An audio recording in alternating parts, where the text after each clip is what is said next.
في سان دييغو كوميكون اول الاسبوع كان في بانل للام سي يو اعلنوا فيها عن كذا حاجه تخص المشاريع اللي جايه، لكن الاعلان الاهم كان عوده الاخين جو انثوني روسو للدايركتنج شيرز لفيلمين الافنجرز اللي جايين، ودي حاجه كويسه لان الاثنين دول قدموا افضل ارك في الام سي يو في الاربع افلام اللي اخرجوها قبل كده. ولما تبقى هتقدم ارك سيكريت وورز فانت فعلا محتاج افضل مخرج عدى عليك علشان يخرجه.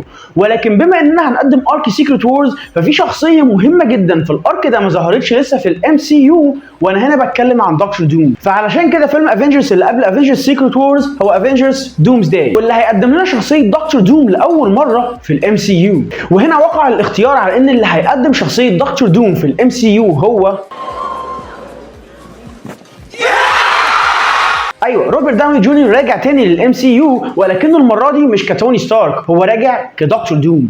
الاول قبل ما اكلمكم عن اختيار روبرت داوني جونيور تعالى اكلمكم الاول عن مين هو دكتور دوم. لو انت ما تعرفش حاجه عن دكتور دوم غير اللي شفته في الفيلمين بتوع فانتاستيك فور اللي جم قبل كده فاحب اقول لك ان الوضع مختلف تماما. دكتور دوم ظهر لاول مره في فانتاستيك فور كوميكس ايشيو نمبر 5 فانتاستيك فور ميت دكتور دوم. فيكتور فان دوم كان ابن الاثنين من الغجر عايشين في ارض بيحكمها واحد اسمه البارون. والدته اتعلمت السحر في محاوله ان هي تحمي نفسها وتحمي القبيله بتاعتها من بطش جنود البارون، ولكنها في النهايه استدعت ميفيستو اللي ما قدرتش تسيطر عليه واللي خدعها وقتلها في الاخر قصاد ابنها فيكتور. ووالده اللي كان قائد القبيله وكان دكتور تم استدعائه لمنزل البارون علشان يعالج زوجته اللي كانت مريضه ولكنها ماتت بسبب المرض. فالبارون قرر ان هو سبب موتها وامر بان هو وابنه فيكتور الاثنين يتقتلوا. والد فيكتور اخده وهربوا هما الاثنين، ولكن اثناء هروبهم والده مات بسبب شده البرد في محاولته ان هو ينقذ ابنه. بعدها بفتره فيكتور لقى كتب السحر الخاصه بوالدته وقعد يدرس فيها في محاوله ان هو يحرر روح والدته، ولكنه بالتاكيد ما نجحش في كده. فيكتور كبر وبقى شاب قوي وذكي، وباستخدام السحر اللي هو اتعلمه من كتب والدته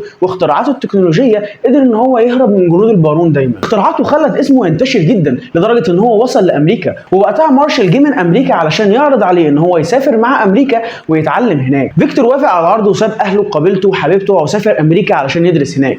وفي الجامعه قابل غريمه وعدوه اللدود المستقبلي مستر فانتاستيك ريد ريتشارد. في الجامعه فيكتور اخترع البروتوتايب اللي هيبقى بعد كده الدوم بوتس، واخترع جهاز يقدر بيه ان هو يتكلم مع الاموات، وكان الهدف طبعا هو والدته. لكن على الرغم من تحذيرات ريد ريتشارد الكتيره لفيكتور ان الجهاز بتاعك ده فيه مشكله، فيكتور جرب الجهاز بالفعل وكانت النتيجه ان الجهاز انفجر وهو وشه اتشوه. بسبب فشل التجربه والانفجار اللي حصل فيكتور انطرد من الجامعه وكمل حياته وحيد الى ان قدر ان هو يوصل للتبت علشان يوصل هناك للرهبان ويعلموه السحر. بالجينيوس ليفل اي كيو اللي عند فيكتور قدر ان هو يتعلم السحر الخاص بالرهبان، بل هو يتفوق عليهم لدرجه ان هو بعد كده بقى زعيم عليهم، واستغلهم في انه خلاهم يعملوا له الدرع اللي هيبقى الايكونيك لوك اللي هيكمل بيه في المستقبل. فيكتور عمل درع حديدي بيغطي جسمه بالكامل الى جانب قناع من الحديد حطه على وشه وهو لسه سخن علشان يندمج مع جلده بحيث ان هو ما يقلعوش تاني. ورجع تاني وهو بيهدف ان هو ينتقم من كل اللي اخطأوا في حقه واللي كانوا في نظره هم البارون وريد ريتشارد. من الاخر شخصيه دكتور دوم هي شخصيه معقده جدا، وانت فعلا محتاج ممثل كويس عشان يقدر يجسدها على الشاشه. ولكن هنا تعالوا نرجع تاني لموضوع اختيار روبرت داوني جونيور لان هو يبقى دكتور دوم في الام سي يو، وده هيخلينا نسال نفسنا سؤال Why? What do you mean why? Why?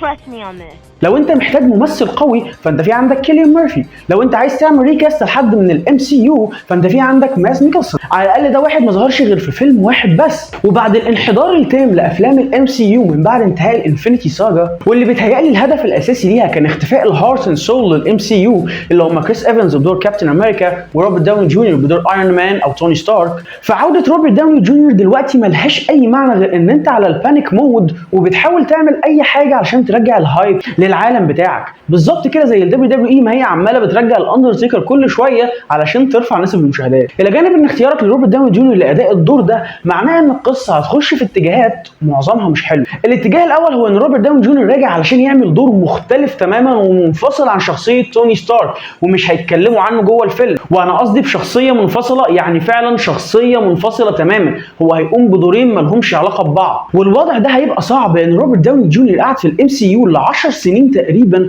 والناس مش هتعرف تشوفه غير توني ستارك او ايرون مان. مش هيقدروا يفصلوا ان ده وده مختلفين عن بعض مهما كان قوه الاداء اللي انت هتعمله. وانت ممكن تعتمد على ان دكتور دوم وشه مشوه وهو لابس القناع طول الوقت وما بيحبش يشوف وشه وما بيحبش حد يشوف وشه، وفي الحاله دي انت هتعتمد على الفيسلس اكتنج، هتعتمد على البادي لانجوج والفويس اكتنج. حياتك. وروبرت داوني جونيور ترومندس اكتر وفعلا يقدر يعمل ده، ولكن انت مش مرجعه عشان تفضل مخبي وشه ورا قناع طول الفيلم. الوضع الثاني هو انك هتخليه فاريانت، وفي الحاله دي هو مش هيبقى فيكتور فان دوم، لا انت في الحاله دي هتقتبس كوميك انفيموس ايرون مان اللي فيها فيكتور ضحك على توني ستارك وبدلوا هما الاثنين العقول، وفي الحاله دي هتبقى حاجه تزعل لانك هتضيع ارك دكتور دوم في سيكريت وورز على فاريانت. عموما هنشوف مارفل هتعمل ايه. عوده روبرت داوني جونيور للام سي يو على قد ما هي اسعدتني على قد ما هي قلقتني من اللي جاي، ما حمستنيش ليه. قولوا لي تحت في الكومنتات هل انتم متحمسين لعوده روبرت داوني جونيور بدور دكتور دوم ولا انتم كمان زي حالاتي كده قلقانين؟ ما تنسوش تعملوا لايك للفيديو وسبسكرايب للقناه. كان معاكم محمود وسام من قناه ايجيبشن نيرد، مع السلامه.